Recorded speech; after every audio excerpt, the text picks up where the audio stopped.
நிறைய கடகராசி அன்பர்கள் வந்து பார்த்தீங்கன்னா, அவங்களுடைய ஃபேமிலி லைஃப் பார்ட்னருடைய ஹெல்த் ப்ராப்ளத்தினால ரொம்பவே வெக்ஸ் ஆகி போய் உட்கார்ந்துட்டு இருக்காங்க. ஆனா, இப்போ உங்களுடைய லைஃப் பார்ட்னரே வந்து உங்களுக்கு நிறைய பாசிட்டிவான விஷயத்த கொண்டு வரதுக்கு உண்டான வாய்ப்புகள் எக்கச்சக்கமா இருக்கு. அதனால வெறுப்பு அப்படின்றது உங்களுடைய லைஃப் பார்ட்னர் மேல காமிக்காம, அதீதமான அன்பு, அவங்களுக்கு ஒரு இம்பார்ட்டன்ஸ் குடுத்தீங்க அப்படின்னா, அவங்க காமிக்கிற வழி வந்து அவ்வளவு சூப்பரா இருக்கும் கடகராசி அன்பர்களுக்கு. அதே மாரி பார்த்தீங்கன்னா, பொருளாதாரத்தில நிறைய மைனஸ் ஆகி, உங்களுடைய குழந்தைகளோட கொஞ்சம் நீங்க டென்ஷனா இருந்துட்டே இருக்கீங்க.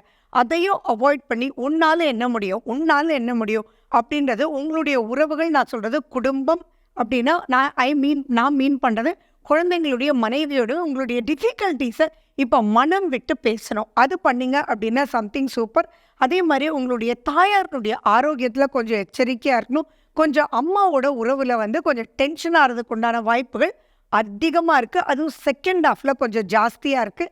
ஸோ என்னதான் இருந்தாலும் தாய் தான். பட் ஸ்டில் அங்க கசப்பு வராம பார்த்துக்கோங்க. அது மட்டும் பண்ணீங்கன்னா சூப்பரா இருக்கும்.